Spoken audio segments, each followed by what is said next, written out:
পদত্যাগ করেছেন কাজী হাবিবুল আওয়ালের নেতৃত্বাধীন নির্বাচন কমিশন। দুপুরে রাজধানীর নির্বাচন ভবনে সংবাদ সম্মেলন করে পদত্যাগের ঘোষণা দিয়ে প্রধান নির্বাচন কমিশনার কাজী হাবিবুল আওয়াল আমূল সংস্কার করে কয়েক ধাপে জাতীয় নির্বাচন অনুষ্ঠানের প্রস্তাব করেন। তিনি বলেন, দেশের উদ্ভূত পরিস্থিতির কারণে তারা পদত্যাগ করেছেন। তাদের অধীনে হওয়া সংসদ ও স্থানীয় নির্বাচন নিয়ে বলেন, বিভিন্ন কারণে কমিশন নিরপেক্ষভাবে নির্বাচন করতে পারেনি। আর বিগত জাতীয় নির্বাচন একদলীয় থাকায় সরকারিভাবে প্রভাবিত করার সুযোগ ছিল না। বিদায়ী সিইসি বলেন, নির্বাচনী ব্যবস্থাপনা ঢেলে না সাজালে নিরপেক্ষ নির্বাচন করা সম্ভব নয়। কেবল কমিশনের পুনর্বিন্যাসের মাধ্যমে অবাধ, নিরপেক্ষ, কালো টাকা ও পেশিশক্তি বিবর্জিত এবং প্রশাসন ও পুলিশের প্রভাবমুক্ত নির্বাচন নিশ্চিত করা যাবে না। আপনাদের অবহিত করতে চাই, আমি সহ মাননীয় কমিশনারগণ দেশের পরিবর্তিত বিরাজিত অবস্থায় পদত্যাগ করতে মনস্থির করেছি। আমরা অদ্যই পদত্যাগ পত্র মহামান্য রাষ্ট্রপতির সমীপে উপস্থাপনের নিমিত্ত কমিশনের সচিব মহোদয়ের হাতে দিব। 250-টিরও বেশি ডিজাইন অপশন নিয়ে ওয়ালটন স্মার্ট ফ্রিজ, বোঝে আপনার প্রয়োজন। রাজধানী নির্বাচন ভবন থেকে আরো জানাতে যুক্ত হচ্ছেন সহকর্মী কাউসারা চৌধুরী কুমু। পদত্যাগ পরবর্তী কমিশনের কার্যক্রমগুলো কি হতে পারে? ধন্যবাদ হিমাদ্রি।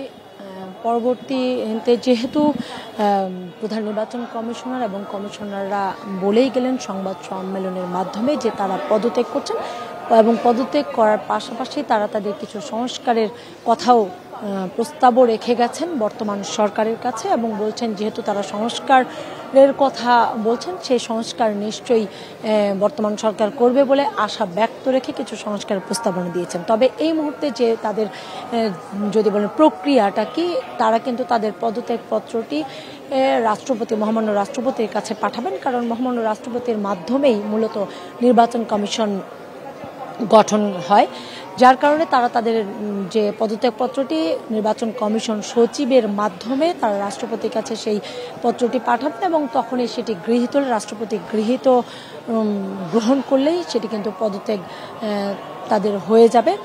অর্থাৎ তারা যে 2 বছর 6 মাস 9 দিন থাকলেন এই কমিশনে, তারা আজকে দেখেছেন দেশের উদ্ভূত পরিস্থিতিতে, তিনি সিএসি বলে গেছেন যে দেশের উদ্ভূত পরিস্থিতিতে আসলে তাদের এখানে আর থাকার সুযোগ নেই এবং সম্ভাবনা কোনোটাই নেই, যেহেতু যেই সরকারের মাধ্যমে তারা এই কমিশন গঠন হয়েছিল সেই সরকারই যখন নেই, সেখানে আসলে এই কমিশনকেও মানুষ সঠিকভাবে নিবে না এবং যেহেতু তারা গত দ্বাদশ জাতীয় নির্বাচন নিয়ে বিতর্কেরও ঊর্ধ্বে নেই, যার কারণে তারা পদত্যাগে আসলে যে সিদ্ধান্তটি নিয়েছিলেন।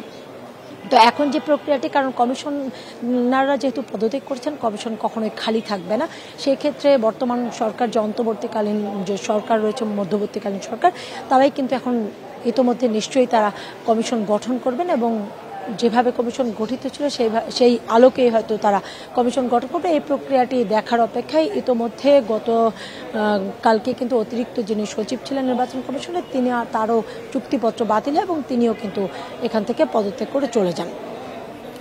কুমু, আপনাকে ধন্যবাদ আমাদের সাথে যুক্ত হওয়ার জন্য।